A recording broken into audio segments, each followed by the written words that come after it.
Hi everyone, আসসালামু আলাইকুম। আমি হচ্ছে আজকে লবণ দেওয়া কই মাছ পুঁই শাক দিয়ে রান্না করব, পচা কই মাছ, আর সেটা আপনাদের সাথে শেয়ার করব। আমাদের হচ্ছে বাজার থেকে অনেকগুলো কই মাছ এনেছিল, তার মধ্যে হচ্ছে কিছুটা কই মাছ মরা ছিল, তো সেগুলো আমি লবণ দিয়ে রেখেছিলাম আগের দিন। আজকে হচ্ছে পুঁই শাক দিয়ে লেবু পাতা দিয়ে রান্না করব, আর সেটা আপনাদের সাথে শেয়ার করব।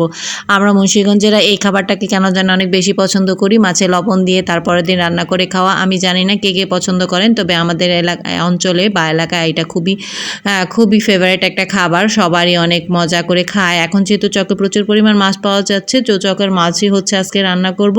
কিন্তু এটা লবণ দেওয়া ছিল, যেহেতু অনেকগুলো মাছ তাজা ছিল, ওগুলো আমি কেটে ফ্রিজে রেখে দিয়েছি।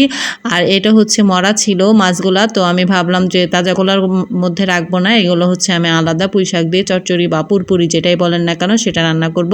আমি এখানে দেখতেই পাচ্ছেন কই মাছগুলো কেটে বেছে সুন্দর করে রেখেছিলাম লবণ দিয়ে আগের দিন। তো আজকে হচ্ছে কই মাছটা ভালো করে কষিয়ে নিচ্ছি। আমি এখানে পেঁয়াজ, কাঁচামরিচ, হলুদের গুঁড়া, মরিচের গুঁড়া আর হচ্ছে অল্প একটু আদা বাটা দিয়ে মাছটাকে ভালো করে কষিয়ে নিয়েছি। এখানে হচ্ছে পুঁই শাক দিয়ে দিচ্ছি। আমার ছাদে যেহেতু পুঁই শাক গাছ আছে, তো সেখান থেকে আমি কিছুটা পাতা এনেছি, বেশি দেবো না, খুব বেশি দিলে ভালো লাগে না, তো অল্প পরিমাণে দিয়ে দিলাম। আর এটা হচ্ছে আমি লেবু পাতা, ছাদে যেহেতু আমার লেবু গাছ আছে, আমি সেখান থেকে কাজগি লেবুর পাতা দিয়ে এটা হচ্ছে রান্না করব, আর সেটাই আপনাদের সাথে শেয়ার করছি। ভালো লাগলে অবশ্যই পাশে থাকবেন।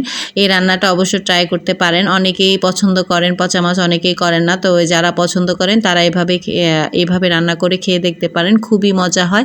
আমার কিন্তু খুবই মজা লেগেছে। আমি এই রান্নাটা করেছি, আমার পেট ভরে প্রচুর পরিমাণ ভাত খেয়েছি, কারণ আমার এই রান্নাটা খুবই ভালো লাগে। তো আজকে আপনাদের সাথে শেয়ার করলাম। আপনারা চাইলে এভাবে রান্না করে খেতে পারেন। পুঁই শাক দিয়ে একদম কোনো ঝোল রাখবেন না, একদম মাখো মাখো হবে। আর তখন হচ্ছে আপনি 2-3টা লেবু পাতা এর মধ্যে দিয়ে দেবেন, এরপরে ফ্লেভারটা আরও ভালো আসবে। আর লবণ দেওয়া মাছ যেহেতু এটা হচ্ছে ভেঙে যায়, এর কারণ হচ্ছে মাঝে মাঝে ঝাঁকিয়ে ঝাঁকিয়ে রান্না করি। এই যে দেখতেই পাচ্ছেন, আমি হচ্ছে লেবু পাতা নিয়ে এসেছি ছাদে থেকে ধুয়ে, তারপর হচ্ছে ছিঁড়ে ছিঁড়ে দিচ্ছি, কেটে দেবো না, ছিঁড়ে ছিঁড়ে দিলে নাকি গ্রানটা বেশি ভালো লাগে, তো আমি ছিঁড়ে ছিঁড়ে দিয়ে দিলাম। এইভাবে একটু খেয়ে ট্রাই করে দেখবেন। আমার কাছে তো খুবই ভালো লাগে, তা আপনাদের কাছে ভালো লাগলে অবশ্যই ট্রাই করবেন। আমি শুধু মাছটার মধ্যে যতটুকু পানি কষানোর জন্য পানি লেগেছে ততটুকু পানি দিয়েছি, আমি কোনো পানি দিইনি এখানে। আর আমি শাকটা থেকে যে পানিটা উঠেছে সেটা দিয়ে হচ্ছে রান্নাটা কমপ্লিট করেছি। আপনারাও চাইলে এভাবে রান্না করতে পারেন। আমি ঢেকে ঢেকে আস্তে আস্তে এটা রান্না করেছি, যাতে কোনো পানি না দিতে হয়, কারণ বেশি পানি বা ঝোল হলে আমার এই তরকারিটা তেমন একটা মজা লাগে না। এই তরকারিটা এভাবে খেতেই মজা। আপনারা চাইলে এভাবে ট্রাই করতে পারেন, আমি যেভাবে দেখিয়েছি সেভাবে। আমার যেহেতু লবণ একটু কম কম লাগছিল, তো আমি একটু লবণটা দিয়ে দিলাম, কারণ মাছের মধ্যে কেন জানি আমার লবণ কম হলে আমি সেই মাছ খেতে পারি না।